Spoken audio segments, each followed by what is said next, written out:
Bismillahirrahmanirrahim. Assalamualaikum warahmatullahi wabarakatuh. Perkenalkan, nama saya Bistami Muhammad Tersabur dengan NPM 13011001001. Pada malam hari ini, saya akan menjelaskan suatu kebiasaan yang sering kita lakukan, dan tentu kebiasaan tersebut apabila kita tidak lakukan dengan baik, dapat berakibat pada suatu penyakit yang tentunya kita tidak inginkan. Maka dari itu, bersiaplah, kita akan membahas mengenai hal-hal tersebut. Baik, yang pertama di sini saya memiliki sebuah peta, di mana peta ini terdapat beberapa warna yang berbeda, di mana kita dapat melihat apabila suatu daerah tersebut berwarna pink atau berwarna merah, hal tersebut menyebabkan suatu bahaya yang sangat besar, karena warna-warna tersebut menandakan jumlah dari penderita daripada suatu penyakit yang nantinya akan saya sebutkan. Apabila berwarna pink, maka menandakan jumlah penderita pada daerah tersebut dari penyakit tersebut adalah 10 sampai 20 juta. Apabila berwarna merah, maka lebih dari 20 juta. Dan dapat kita lihat bahwa persebaran tersebut memiliki epicentrum atau sentral yang terletak pada daerah Asia, di mana Indonesia pun termasuk dari bagiannya, di mana yang paling banyak dari Asia tersebut tentunya yang pertama adalah China dengan 109,6 juta penderita dari suatu penyakit tersebut, dan India 69,2 juta. Lalu, apakah penyakit tersebut? Langsung saja kita lanjutkan. Ya, penyakit tersebut adalah diabetes, khususnya adalah diabetes mellitus tipe 2, di mana penyakit tersebut ditandai dengan adanya kadar glukosa darah yang tinggi pada darah akibat adanya resistansi daripada jaringan-jaringan terhadap insulin, yang mana nantinya akan berdampak pula pada sekresi insulin yang berkurang, di mana sekresi tersebut masih bersifat pengurangan sekresi tersebut bersifat relatif.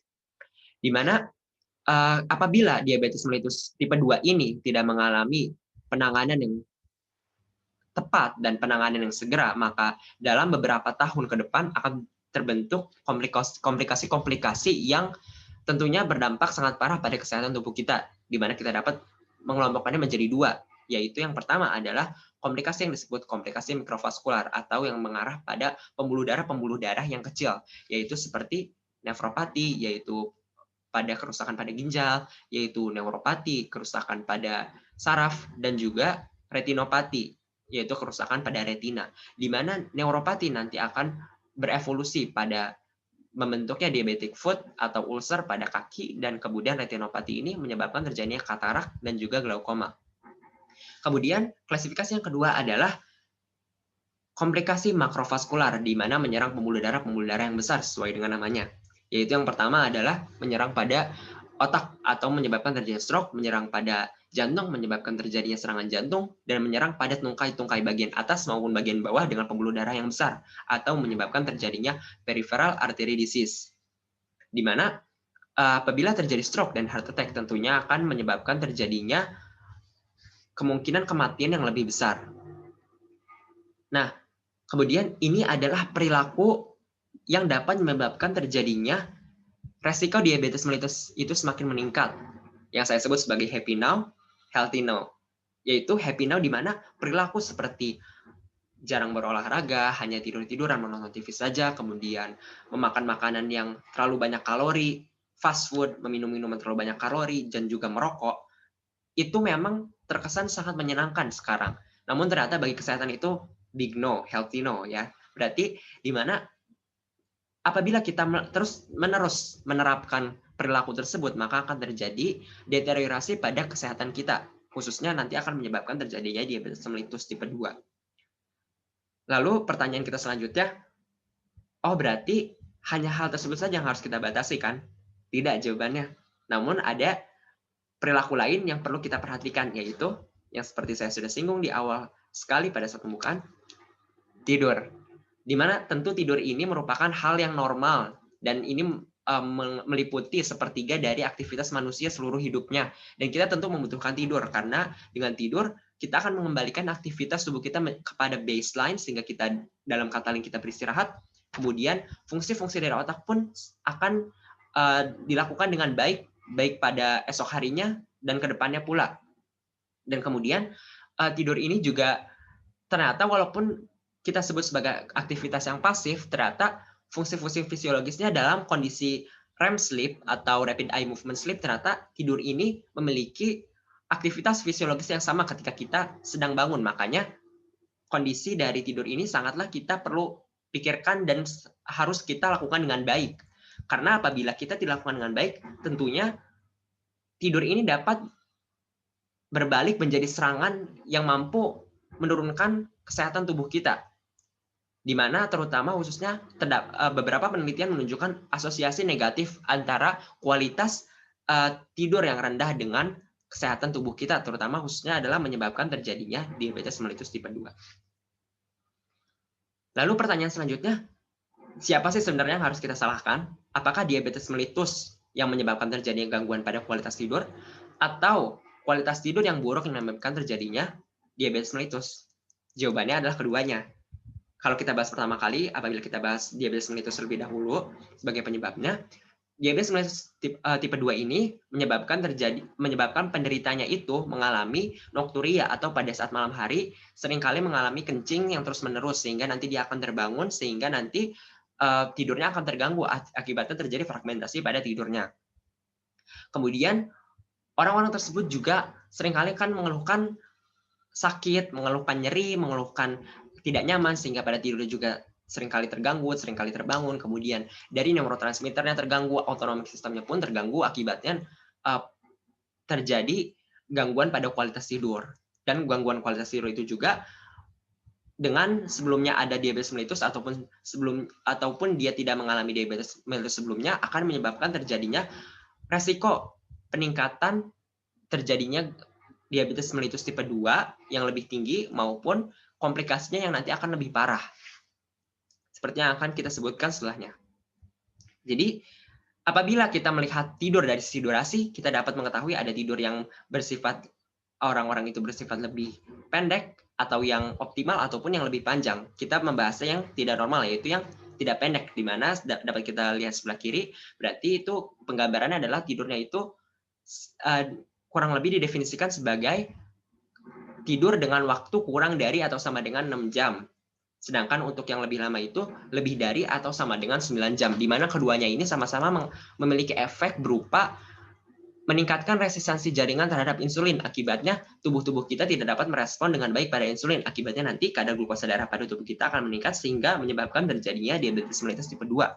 Selain itu, akibat kita kurang tidur ataupun kita kebanyakan tidur, berarti nanti tubuh kita akan mengalami keletihan atau fatigue, di mana nanti kita akan beraktivitas lebih rendah sehingga nanti energi expenditure dari tubuh kita ini akan lebih rendah. Akibatnya nanti kalori intake yang lebih banyak sehingga dan juga ini berpengaruh pada appetite kita dari tidur kita yang sangat terganggu, appetite yang semakin meningkat, kemudian tidak diimbangi dengan output yang tinggi, maka nanti weight gain dari tubuh kita ini tentunya akan mengikuti pula. Akibatnya nanti tubuh kita akan semakin berat dan akan meningkatkan resiko obesitas, di mana obesitas itu juga meningkatkan resiko daripada diabetes mellitus tipe 2.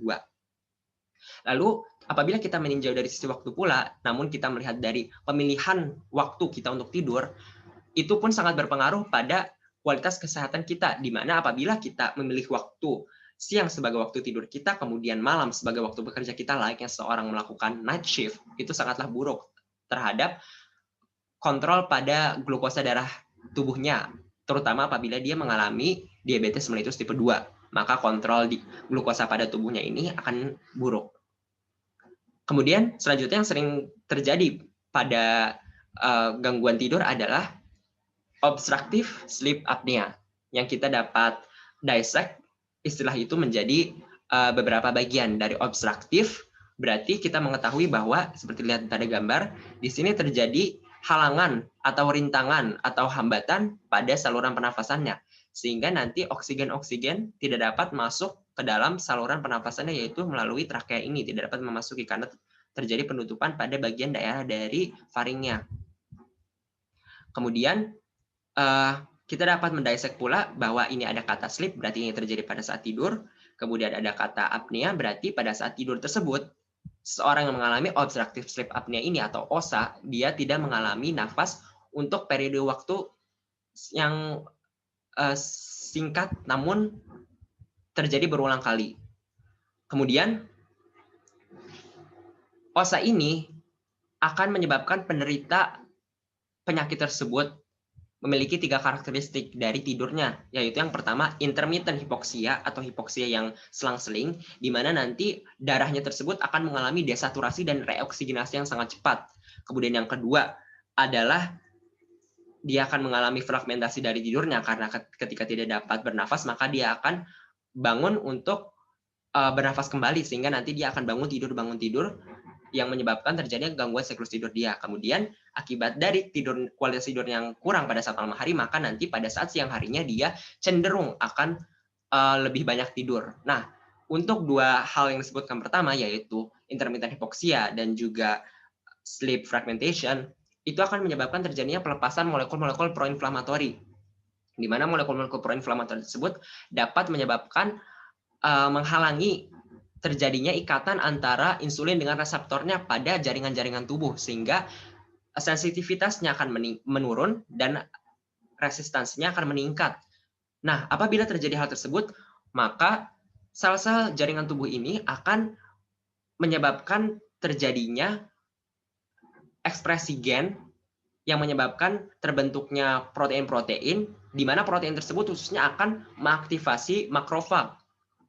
Lalu letak aktivasinya di mana? Nah, letak aktivasinya ini makrofagnya akan cenderung berpolarisasi menuju ke arah fenotip M1, di mana seperti kita ketahui bahwa M1 ini fenotip dari makrofag cenderung untuk meningkatkan inflamasi, sedangkan untuk M2 ini cenderung menurunkan inflamasi.